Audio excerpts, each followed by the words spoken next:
ሰላም ክቡራት ተኸታተልቲ ሊሎ ቲቪ ከመይ ፀኒሕኩም ተመሊስና መፂናኩም ኣለና ናይ ሎም መደብና ብዛዕባ እዚ ሓውና ካሜራማን ፊልሞን ገብረ ሂወት ፊላሪ ብዛዕባኡ ክኸውን ሓውና ካሜራማን ፊልሞን ካብ ትግራይ ካብ ማእኸል ከተማ መቐለ ካብ ኣፍ ደገ ናይ ስርሑ ካብ ዝጭወ ልዕሊ 5 ወርሒ ገይሩሎ ልዕሊ 5 ወርሒ ገይሩሎ ፖሊስ ከተማ መቐለ ፖሊስ ትግራይ ፀጥታ ትግራይ ፀጥታ መቐለ እዚኦም ኩሎም ሰሚዖም ከም ዘይሰምዑ ሪኦም ከም ዘይረኣዩ ነዚ ጉዳይ ናይ መጭወይቲ ናይ ካሜራማን ፊልሞን ሓውና ስቕሕትም ኢሎም ሓሊፎም ኣለዉ ኣብ ትግራይ ግዝያዊ ምምሕዳር ትግራይ ካብ ዝምስረት ክሳብ ሎሚ ለይቲ ሰባት ይጭወዩ ሰባት ይዕፈኑ ሓሲብካ ተባሂሎም ይእሰሩ ደጋፊ ግዝያዊ ምምሕዳር ትግራይ ነርካ ተባሂሎም ይእሰሩን ይጭወዩን ብዙሕ ነገራት ኣብ ትግራይ ባይዘወይ ሃንግ ዝበሃል ካልኣይ ፀጥታ ናይ ህወሓት ተመስሪቱ ኣብ ትግራይ ዞም ፈቆዶ ጎደናታት ካራ ገይሮም ዝጠብሑ ሞባይላት ዘሕድጉ ሰብ ዝዕምፁ ደቂ ኣንስትዮ ዝዕምፁ ንብረት ሰብ ዝዘምቱ እዚኦም ኩሎም ካልኣይ ፀጥታ ናይ ህወሓት እዮም። እቲ ፀጥታ ተቐዳማይ ፀጥታ እቲ ዝተዓጥቃ ሓይሊ እዩ። እዚኦም ከዓ ተዓጢቆም ክንሶም ዘይተዓጥቁ ክንሶም ግን ከዓ ብውሽጢ ዕጡቃት ሃንጊ ዝበሃሉ ህወሓት ዝመሰረተቶም ኣብ ትግራይ ንትግራይ ኣብ ነብሲ ወከፍ ከተማታት ብፍላይ ካብ ከተማ መቐለ ንህዝቢ ትግራይ ሰላም ከሊኦም ፀኒሖም ኣለዉ ካብ ግዝያዊ ምምሕዳር ትግራይ ዝምስረት ክሳብ ሕጂ ኣብ ግዝያዊ ምምሕዳር ትግራይ ንምንታይ ተመስሪቶም ዞም ሃንጊ እዚኦም ተዳኢልኩም ንምንታይ መቕታል ይካየድ ነይሩ ኣብ ትግራይ ተዳኢልኩም ንምንታይ ሰባት ጭወይን ነይሮም ተዳኢልኩም ንምንታይ ብቐትርን ብለይትን ሰባት ኣብ ጎደና ይቆተሉ ነይሮም ተዳኢልኩም ህዝቢ ትግራይ ኣብ ልዕሊ ግዝያዊ ምምሕዳር ትግራይ ዝነበሮ እምነት ባይታ ክዘብጥ ክፅላዕ ኮነ ኢላ ህወሓት ዝሰርሐቶ እዩ ዝገርመኩም ዝሓውና እዚ ካሜራማን እዚ በዓል ሞያ ስለ ዝኾነ ፍሉጥ ሰብ ስለ ዝኾነ እዩ ንዛረበሉ ዘለና እምበር ክንደይ ሰብ ክንደይ ፖለቲከኛ ክንደይ ክኢላ ክንደይ ምሁር ክንደይ በሊሕ ክመርሕ ዝኽእል ተጋዳላይን ምሁር ኣካልን ፖለቲከኛን ኣብ ትግራይ ብቐትርን ብለይትን ተጨውዮምን ተቐቲሎምን እዮም ተጋደልቲ ፍሉጣት ተጋደልቲ ኣብ ቤት መግቢ ከይተረፈ ሰሚሞም ዝቆተልዎም ኣለዉ ጀነራላት ዝገርመኩም ኣብ ትግራይ ብህወሓት እዚ እዩ ነጊሱ ፀኒሑ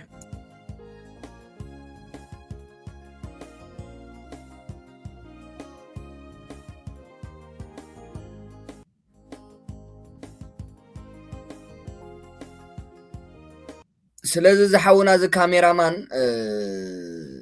ናብቲ ቀንዲ ጉዳይና ክንኣቱ ኩሉ ጉዳይና እዩ ግን ንክጭወ ዘኽኣሎ እንታይ እዩ ክጭወ ዝተገበረሉ ክጭወ ዝተደለየሉ ናብ ምጭዋይ ዘእተወሲ እንታይ እዩ ትግራይ ካሜራማን መሊኦም እዮም ካሜራማን ማዕለያ ዘይብሎም ኣለዉ ትግራይ ዩቱበራት ኣለዉ ጋዜጠኛታት ኣለዉ ቲክቶከራት ኣለዉ ደረፍቲ ኣለዉ ስነ ጥበባውያን ስለዚ እዚኦም ኩሎም ኣለዉ ግን ብኸመይን ስለምንታይኒ ናብ እታ መጭወይቲ ናብ ሓውና ካሜራማን ፊልሞን በፂሓ ሓውና ፊልሞን ፅፉፍ በዓል ሞያ እዩ ሓደ ካልኣይ ነገር እቲ ኣብ ትግራይ ብኩሎም ወረርቲ ሓይልታት በቶም ህወሓት ዓዲማን ትግራይ ዘእተወቶም ወረርቲ ሓይልታት ዝበሃሉ ብኦም ኣብ ልዕሊ ህዝቢ ትግራይ ዝተፈፀመ ጆኖሳይድ ብሙሉእ ሰኒድዎ ነይሩ ብሙሉእ ኣትዮም ክሳብ ዝወፁ ንትግራይ ኣትዮም ክሳብ ዝወፁ ዞም ወረርቲ ሓይልታት ኣብ ልዕሊ ህዝቢ ትግራይ ዝፈፀምዎ ናይ ጆኖሳይድ ብሙሉእ ሰኒድዎ ነይሩ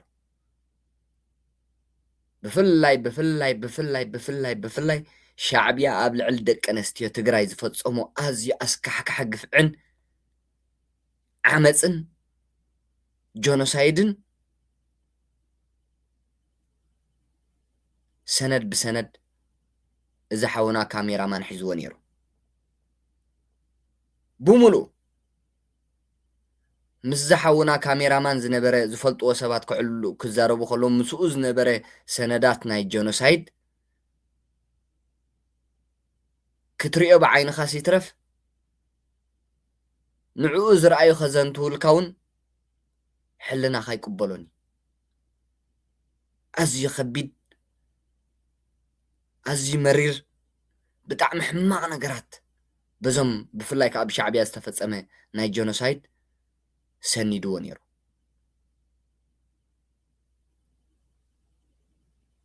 ብሰነድ ሒዝዎ ነይሩ ስለዚ እዚ ሰነድ እዚ ኣዝዩ ኣገዳሲ እዩ ንዓለም ጭብጢ እዩ ዓለም ሻዕብያ ጀኖሳይድ ከም ዝፈፀመ ኣብ ትግራይ ፅቡቅ ጌራ ትፈልጥ ኣሚናቱ እያ ግን መወከሲ ከዓ ትደሊ መተኣማመኒ ከዓ ትደሊ እዝን ተፈፂሙ እዝን ብሻዕብያ ተፈፂሙ እዝን ብካልእ ተፈፂሙ ናይ ሻዕብያ ፍፃመ እዚ እዩ ኣብ ከምዚ ቦታ እዚ ገይሮም እዚ ቀቲሎም እዚ ዓሚፆም እዚ ዘሪፎም እዚ ዓይነት ሂወት ሕሊፎም ኣብ ልዕሊ ጓል ኣንስተይቲ ኣብ ልዕሊ ትግራወይቲ ኣዶ እዚ ፈፂሞም ኢላ እንድሕር ዳ ዓለም ነቲ ናብ ዋንኡ ክተረክቦ እንተኮይናት ጀኖሳይድ ናብ ሻዕብያ እንተፈፂሞ ሻዕብያ ፈፂሞ ኢላ ክትምስክር ተደኣ ኮይና ከተረጋግፅ እንተኮይና ናብ ተሓታትነት ክተቅርቦም ተደኣ ኮይና እዚ ሰነድ እዚ ምስ ሓውና ፊልሞን ዝነበረ ሰነድ ንዓለም የገድስ ነቶም ንህዝቢ ትግራይ ዝጣበቁ ኣካላት የገድስ ንኣክቲቪስትታት የገድስ ንፖለቲከኛታት የገድስ ንማሕበረሰብ ዓለም ብዓብዩ የገድሳ እዩ እዚኣ ከይትኸውን እዛ ሰነድ እዛ ፊልም እዚኣ እዛ ናይ ጀኖሳይድ ሰነድ ንሓውና ፊልሞን ግዳይ ጌራቶ ንሱ ህዝቢ ትግራይ ኣብ ልዕሊኡ ዝተፈፀመ ንዓለም ክሕብር ሰኒዱን ዳሕረዋይ ወለዶ ከተሓላልፍ ሒዝዎ ግን ከዓ ንሂወቱ ኣብ ሓደጋ ኣትያቶ ድሕሪ መፈንቀለ ግዝያዊ ምምሕዳር ድሕሪ መፈንቀለ መንግስቲ ግዝያዊ ምምሕዳር ትግራይ ሻዕብያ ሙሉእ ብሙሉእ ንትግራይ ምስ ተቆፃፀረ ቀዳምነት ዝሓተታ ፖለቲከኛታትን ኣክቲቪስትታትን ሰነዳት ናይ ጀኖሳይድ ብሻዕብያ ዝተፈፀመ ዝብል ዝሓዙን ጻድቃንን ጌታቸውን ዝርከብዎምን ብሙሉኦም እዚኦም ተኣሲሮም ነስመራ ከተሓላለፉ ውዕሉ ተዋዓዒላ ምስ ህወሓት ፖለቲከኛታት ኣክቲቪስትታት ዝተፈላለየ ናይ ጀኖሳይድ መረጋገፂ ዝኸውን ሰነዳት ዝሓዙ ኣካላት እቲ መሪሕነት ናይ ግዝያዊ ምምሕዳር ትግራይ ከዓ ጻድቃንን ጌታቸውን ዘለዎም እዚኦም ብሙሉኦም ተኣሲሮም ነስመራ ክተረክቦም ህወሓት ሻዕብያ ውዕል ገይሩ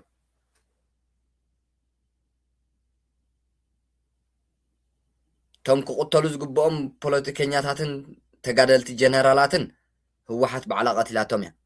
በዓል መን ከም ዝተቀትሉ ኣብዚ ክገልፀልኩም ባዕልኩም ትፈልጥዎ ኢኹም መን ተጋዳላይ ተቀቲሉ መን ጀነራል ተቀቲሉ መን ምሁር ኣካል ተቀቲሉ እንታወይቲ ጓል ኣንስተይቲ ተቀቲላ ትፈልጥዎ ኢኹም ብህወሓት ኣብ ናይ ህወሓት ግዜ ቶም ኣገደስቲ ግን ምስ ንብረቶምን ምስ ሓንጎሎም ምስ ርእሶም ክተሓዙ ዘለዎም ተታሒዞም ናብ ኣስመራ ክቀርቡ ዘለዎም ግን ሓውና ካሜራማን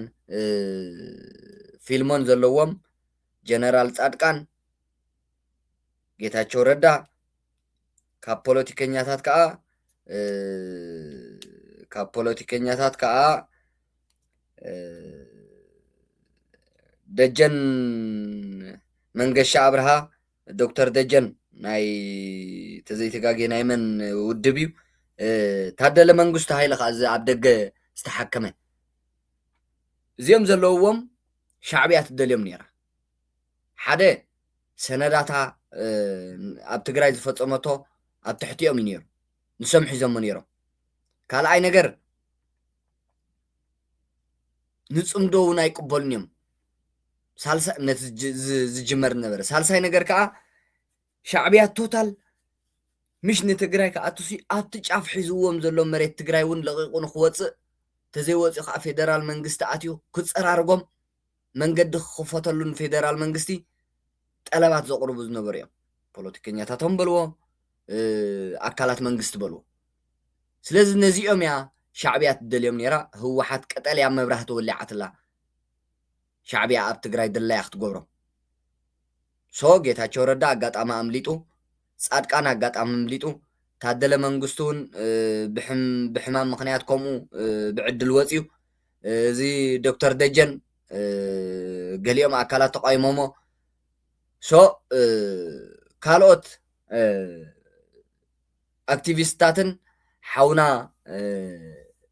ካሜራማን ፊልሞንን ግዳይ ናይ ሻዕብያ ኮይኑ ሻዕብያ ካብ ማእኸል መቐለ ብምትሕባር ናይ ህወሓት ጨውያ ነስመራ ኣትያቶ ነዚ ካሜራማን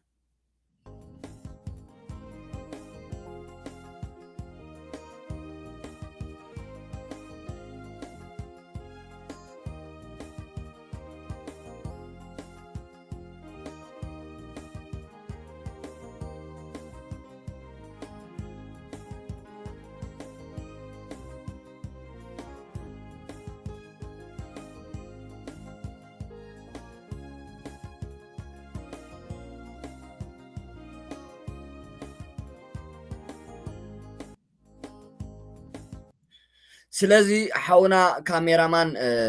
ፊልሞን ገብሪ ህይወት ፊላሪ ኣብ ኤርትራ ተኣሲሩ ከም ዘሎ ኣብ ኤርትራ ብሻዕብያ ካብ መቐለ ከም ዝተጨወየ ኣብ ኤርትራ ከም ተኣስረ ንኤርትራ ከም ዝተወስደ ሓበሬታታት ይወፁ ኣለዉ ሕጂ ምስቲ ፅምዶ ቅርበት ዘለዎም ኣካላት ካሜራማን ፊልሞን ካብ ከተማ መቐለ ተጨውዩ ኣብ ኤርትራ ተኣሲሩ ከም ዘሎ ንኤርትራ ከም ዝተወስደ ይገልጽዎ ኣለዉ ንኤርትራ ዓፊኖም ከም ዝወሰድዎ ሻዕብያ ካብ ማእኸል መቐለ ነዚ ትግራዋይ ካሜራማን ነዚ ክንደይ ሰነዳት ናይ ጀኖሳይድ ናይ ሻዕብያ ሒዙ ዝነበረ ዓፊና ንኤርትራ ኣትያቶ ኣብ ኤርትራ ተኣሲሩ ከም ዘሎ ንኤርትራ ከም ዝተመሓላለፈ እቶም ኣብቲ ፅምዶ ብዝለዓለ ደረጃ ዝዋስኡ ዝነበሩ ኣካላት ሕጂ እቲ ሓበሬታ ውፅኦም ኣለዉ እቲ ሓበሬታ ወፂኡ ኣሎ ሕጂ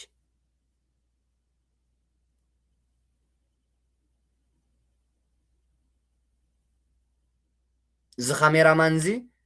ኣብ ዝሓፀረ ግዜ እንተዘይተፈቲሑ ኣብ ዝሓፀረ ግዜ ህወሓት ተዘይፈቲሓታ ህዝቢ ከተማ መቐለ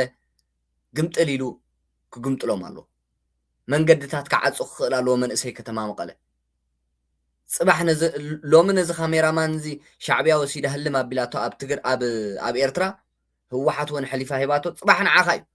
ፅባሕ ንዓኹም እዩ ብፍላይ ፖለቲከኛታት ሰብ ወዲብኩም እዚ መንገዲ ኩሉ በቃ ንመቐለ ሓዊ ክትገብርዎ ኣለኩም ፍታሕ ክርከብ ክኽእል ኣለዎ ስለምንታይ ህወሓት ከዚ እናፈለጠት ስለምንታይ ከም ዘይፈለጠት ስቂላ ፀኒሓ ናይ ምንታይ ንዕቀት ስለዚ ህወሓት ፀረ ህዝቢ ትግራይ ዋርድያ ናይ ሻዕብያ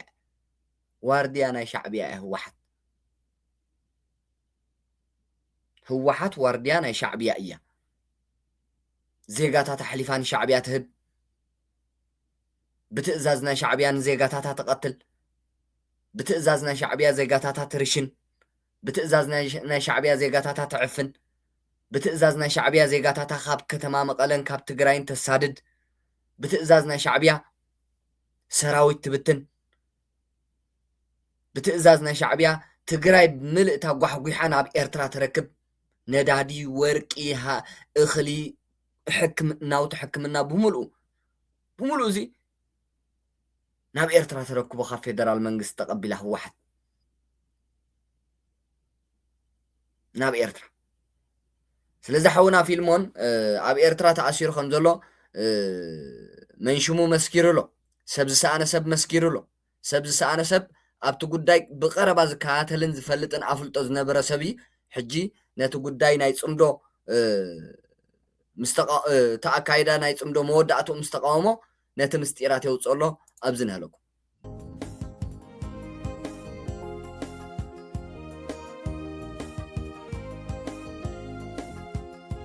ካሜራማን ፊልሞን ኣብ ኤርትራ እዩ ተኣሲሩ ዘሎ ኣሕሊፎም ዝሃብዎ ናይ ፀጥታ ኣካላት ስምኩም ከይፀዋዕኹኹም ተዘራሪብኩም ብቁልጡፍ ክመልስዎ ዕድል ክህበኩም እየ ሰሙን ሂበኩም ኣለኹ ኢሉ ኣሎ ሰብ ዝሰኣነ ሰብ ብርሃነ ልፍዓተይ ተስፋ ጀነራል ጉዑሽ ገብረን ታደለ መንግስቱ ሃይለን ዶክተር ደጀን መንግስቱ ኣብርሃን ደጀን መን ይዝባል ዶክተር ደጀን ማለት እዩ እዚ ናይ ምንታይ ውድብ እዩ ሓዊሱ ብዙሓት ሰባት ረኣየ ሕጂ ናብ ኤርትራ ክውሰዱ እዩ ተሓሲቡ ነይሩ ግን ኣይተሳኸዐን ጀነራል ገብረ ዴላ ተቃይሙ ምሳይ ኣይትሳፈጡ ጥራሕ ጌጋና ኩልና ንኣርም ንጀነራል ገብረ ዴላ ግን ልዑል ክብርለኒ ነዘን ጌጋታት ክትእርምዎን ናይ 5 መዓልቲ ዕድል ሂበለኹ ኢሉ ኣሎ ሰብ ዝሰኣነ ሰብ ልፍዓተይ ተስፋ ራዩ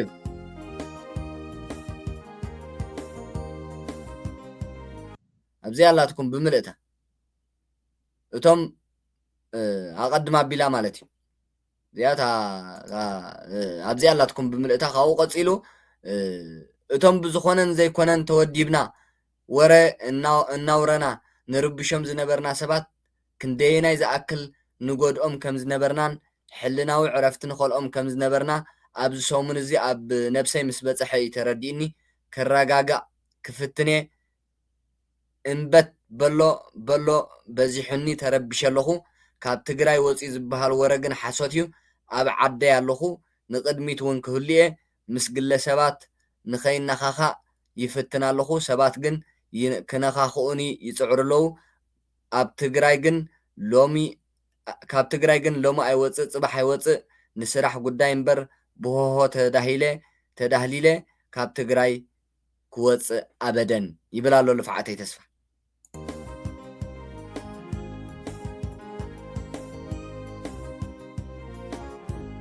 ኣብዚ እውን ባዕሉ ንህለኩም ብከምዚ ፅሒፍዎ ኣሎ ኣብዚ እውን ባዕሉ ትርእይዎ ኣለኹም ልፍዓተይ ተስፋ ዝፀሓፈ እዩ ከምታ ዝረኣኹማ ካሜራማን ፊልሞን ኣብ ኤርትራ እዩ ተኣሲሩ ዘሎ ኢሉ ቃለ ምስክርነቱ ይብሎ ልፍዓተይ ተስፋ ኣደኖ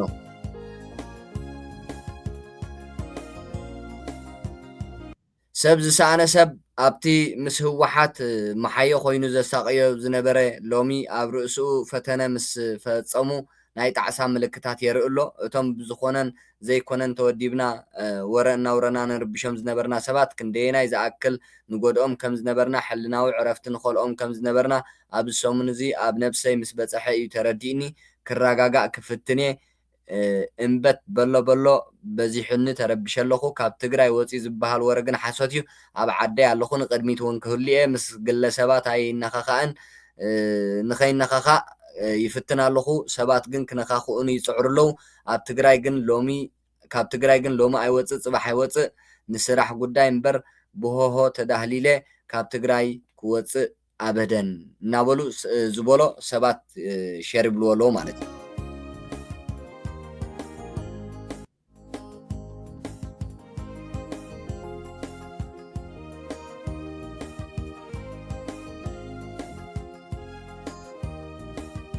እዚኣ ናቱ እያ ናይ ልፍዓተይ ተስፋ ወዓኻፃ ድያ ትብል ዘላ ወዓኻፃ በዚኣ ኣብዚኣ እዩ ተን ኩለን መደባቱ ዝዝርጋሕን ዘሎ ሕጂ ኣብ ዩቱብ ዝተዛረቦ ይኹን ኣብ ገለ ዝተዛረቦ ይኹን ዝፈልጦ ምስጢራት በዚኣ እዩ ዘውፅኦ ዘሎ ስለዚ እዝታት እዩ ዝመስል ሓውና ካሜራማን ኣብ ኤርትራ ተኣሲሩ ከም ዘሎ እዩ ዝዝረብ ዘሎ ኣብ ኤርትራ ካብ ኤርትራ ኣፍቲሖም ናብ ስድራ ቤቱ ክፅምብርዎ መራሕቲ ህወሓት ፀቕጢ ክግበረሎም ክኽእል ኣለዎ እዚ ሎሚ ብድሓን ድሓን ብትሕም ዝሕለፍ ተኮይኑ ፅባሕ ትግራይ ብምልእታ ኣብ ኣስመራ ክትእሰር ክፈቅዱ እዮም መራሕቲ ህወሓት ብምልእታ ትግራይ ያ ብምልእታ ትግራይ ኣብ ትሕቲ ሕሱም ምልክን ጭቆናን ምሕደራን ናይ ሻዕብያ እንድያ ዘላ ሕጂ ግን ከኣብኡ ዝገደደ እዛ ብምልእታ ትግራይ ሲ ኣብ ኣስመራ ክትእሰር ክገብሩ እዮም መራሕቲ ህወሓት ብምልእታ ትግራይ ኣብ መቐለ ክትእሰር ንሻዕብያ ዕድል ክህቡ እዮም ሕጂ ከዓ ሰብ ዝሰኣነ ሰብ ምስጢራት የውፅእ ኣሎ ተባሂሉ ከዓ ካልእ መዓት ዝእሰሩ ክመፅኦም ዶክተር ደጀን ንስክላ ይምሊጡ ታደለ መንግስቱ እቲ ጀነራል እዚኦም ኩሎም ኣምሊጦም እዮም ወፅኦም ክገርመኩም ኣምሊጦም ወፅኦም ክብለኩም ከለኹ እዚ በቃ ዕድለኛታት ኮይኖም እምበር ኣብ ትግራይ ክሳብ ዝነበሩ ኣብ ትግራይ ክሳብ ዝሃለዉ ከምልጡ ይክእሉን እዮም ግን ብዕድል ኣምሊጦም ኣለዉ በቃ ነቲ ናይ ሻዕብያ ስራሕ ናይ ፀይቂ ናይ ምዕፋን ናይ ምስዋር ብዕድል ኣምሊጦም ኣሎ ብሕጂ ነዚኦም ድሕር ደኣ ስሒታቶም ነዚኦም ድሕር ደኣ ሓሊፍዎም እቲ ናይ ምጭዋይን ምዕፋንን ናብ ኤርትራ ምውሳድን ምስግጋርን ፅባሕ ኣብ ካልኦት ክድገም ህወሓት ክሳብ ዘላ ካብ ገፅ መሬት ትግራይ ክሳብ ዘይጠፍአት ፅባሕ ክድገም ይኽእል እዩ ስለዚ ዝሓውና ካሜራማን ፕሊስ ፕሊስ ኩልና ድምፂ ንኹን ዲያስፖራ ትግራይ እንታይ ኢኹም ትኾኑ ዘለኹም መንእሰያት ናይ ውሽጢ ዓዲ እንታይ ኢኹም ትኾኑ ዘለኹም ውልቀ ሰብ ስለ ዝኾነ ዲ ከምቲ ናይ ህወሓት ትብሎ ኣብ ናይ ካሜራማን ናይ ፊልሞን ሓውና ኣብ ዝመጭወይቲ በዓላ ጨውያቶ እናሃለወት ብዛዕባ ፊልሞን ክበሃል ከሎ ግደፉና እስከ ሓደ ፊልሞን ተጨዊልኩም ኣይትረብሽና ትግራይ ብምልእታ እኮ ተጨዊያ ፀኒሓ ዘላ ኣብ ትግራይ ክንደይ ዝተጨወየ ኣሎ እናተባህለ እዩ ፌደራል መንግስቲ ክንደይ እኳ እዩ ተጨውዩ ዘሎ ክንደይ እኳ እዮም ተቐቲሎም ዘለዉ ፊልሞ እንደይ ዓቢ እናተባህለ እዩ መልሲ ክወሃብ ፀኒሑ ብጨቆንቲ መራሕቲ ህወሓት ብካድረታቶም ብንሶም ዝመርሕዎ ፖሊስ ብንሶም ዝመርሕዎ ፀጥታ ብንሶም ዝመርሕዎ ሃንጊ እዛ ዓይነት ብንሶም ዝመርሕዎን ልምዓት ጉጅለ እዚ ክዝረብ ፀኒሑ ብትግራይ ኣብ መቐለ ብፍላይ ስለዚ ንምንታይ ስቕሲ ፈውሲ ኮነትን መፍትሒት ኣይኮነትን ፅባሕ ካልእ ክድገም እዩ ነዚ ዕድል እዚ ስቂልኩም ድሕር ደኣ ነዚ ተግባራት እዚ ድሕር ደኣ ተጋሩ ስቂልኩም ትርእይዎ ኣለኹም ኮንኩም ናትኩም ከምዘይ ናትኩም እንዳረኣኹም ስቂልኩም ተሓልፎ እንተደኣሊኹም ኮንኩም ፅባሕ ኣብ ገዛኹም ክትመፅእ እያ ሓውኹም ክእሰር እዩ ሓፍትኹም ክትእሰር እያ ሓፍትኹም ክትድፈር እያ ሰበይትኹም ክትምንጠሉ ኢኹም ብሻዕብያ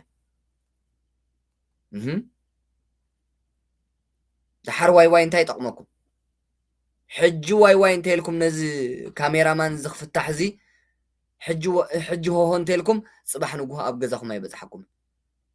ኣዴኹም ኣይትድፈር ሓፍቲኹም ኣይትድፈር ሓውኹም ኣይእሰር ሓውኹም ኣይጭወ ሓውኹም ኣይቕንፀል ሓውኹም ብቐትሪ ኣይርሸን ሰበይትኹም ኣይትሕደጉ ሻዕብያ እውን መሓውራታ ኣብ ትግራይ የብቃዕ ኣሎ ማለት እዩ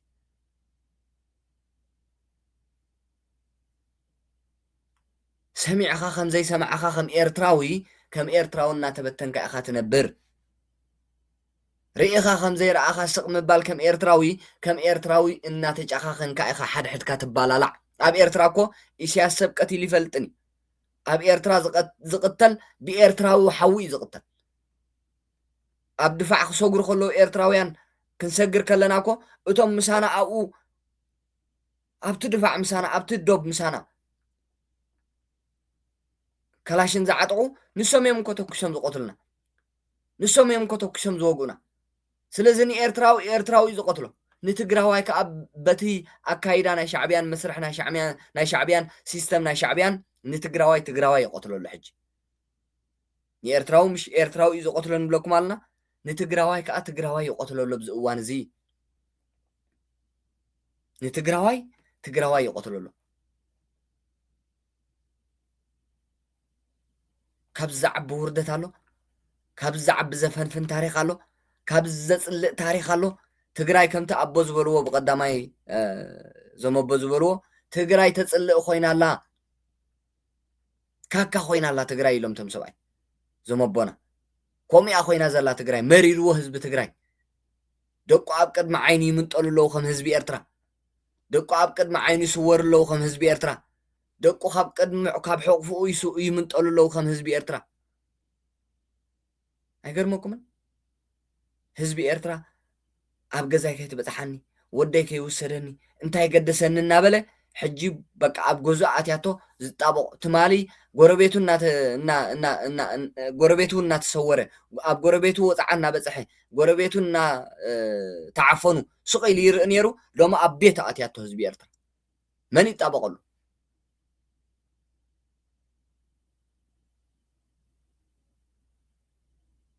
ኣብዚ መንጎ ናይ ሓማሴን ናይ ጋሽ ባርካን ኣብ 3 መዓልቲ ሓደ ህፃን ወዲ 15 ዓመት መንጢሎም ገዲፎም ኣለዉ تهزب خزارة من جمرة عد ملئت أسير مالو تنكباب عدتا سق حتم إلان شو أبي إرترا زياء أبي إرترا تقبر زياء كينا زياء ولا حدا يلا زياء خي تقاطمكم زي خاميرا مان زي أفتحوه زي خاميرا مان زي فتح سعرو زي بعال مويا زي نتقراي زتقم نهزب تقراي زتقم دحرواي ولدون زتقم عالمون مسكر زخون سندات حجز نمرة تقراوي أفتحوه نهوحات عقلات بلابز سلسة 4 معلت أبز سومنزي توديبكم بتودب ملكع فيلمون هوحات يا قتيلات هوحات يا جويات زلايلكم نشعب يا خمان يتصوعوا تقدسكم هوحات ده حليفة هباتنا بشعبيا أمس إيو خمتا زحلفكي أحلفك ذهبكي أمس إيو بلوا كما يزبل ترنع كاميرامان كما يزبل جوبز كاميرامان كما يزبل بعل بلي حنقول كاميرامان تقراي كم زي كنت أفقوا زي كونس كم زي ما شحات معلتا وقت فريز قبع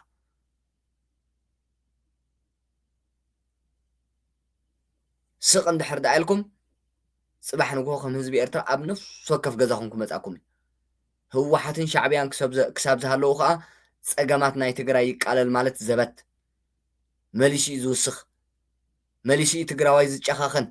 مليشي كم هزبي إرترا تقراوي حد حدود زقاتاتل أب إرترا بلكم الله يعني إسياس وي فيليبوس كم زي أجرم تقيد توكسم ني إرترا وقتي لما يفلتو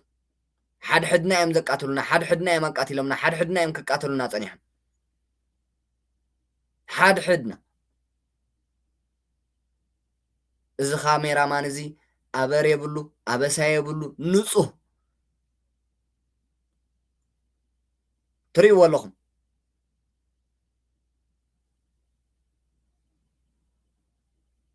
حقوس منفس زوننه سبورتاوي أكلات فلوت نصه بعل طبب بعل مويا نتقراي ملئت زتقم مويا زوننه احلفكم كتبوا تقارو دحان حجس أبي إرترا تأسيرو خمزلو هو حات حليفانا إرترا خمز سردتو أبي إرترا خسر هو حات عدل كم زفترت من قد خمز سرقت يزربالو كساب حج حمش تورح جنسي انت يكونكم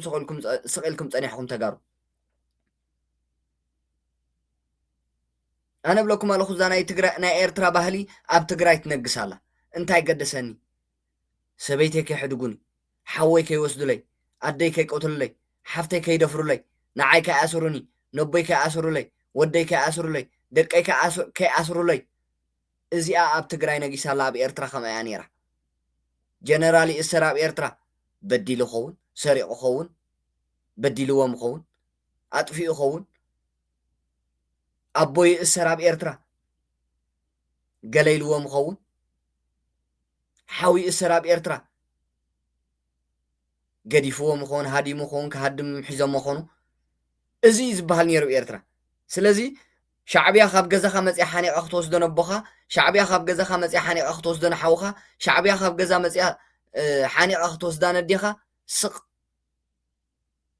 أبتقراي كأزي أتلمي حج أبتقراي كأزي أتاتي حج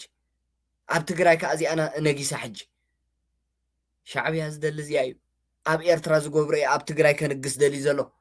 أب إرترا زفتصمي أبتقراي كفتصم زدل زلو أب إرترا زلو نورتاتي أبتقراي كقعزة زدل زلو سلازي دك عبيتي نزي خاميرا ما نزي بهوصص أفتحوه هو حد أب إرترا نخسر نشعبي حليفة هباتا نشعبي حليفة هباتو صوتت أبيقكم نهو حتى ناويزكم نهو حتى عقلات بيبكم كاب إرترا بعلاختم تصو من قد فطور تزي كوينو شبت تاتي وصص لزلو بسبس أنا سب بالفعاتي تسفى أفلوت أزلو وسب أبتو قداي صبق كتتل زنبورن تساتفو زنبورو أبزناي قداي أكايدانا شعبيانا هو حتى تمستيرات يوصولو سلازي نعو كاسيلكم كمي بخمي وسيدومو بعلمني وسيدومو سلامنتاي توسيدو زبلو موكس حسكم نشعب إنه هو حت رأس حموا كتوم تاع هو حت كيف فتوت لذي أخبر الزلي መዋፅኦ ይፍጠረሉ እዚ ካሜራማን ሓውና ናብ ስድራ ቤቱ ናብ ደቁ ብሰላም ይመለስ ምሳይ ክሳብ መወዳእታ መደብ ስለ ዝፀናሕኩም ካብ ልቢ እየ ዘመስግን ሸር ከዓ ግበርዎ ናብ ኩሉ ክባፃሕ ኩሉ ሰብ ከዓ ክሰምዖ ሸር ግበርዎ ክሳብ መወዳእታ መደበይ ምሳይ ስለ ዝፀናሕኩም ይቀኒየለይ ቴንኪዩ ኣብ ናይ ዳሓር መደብና ክሳብ ንረኸብ ሰላም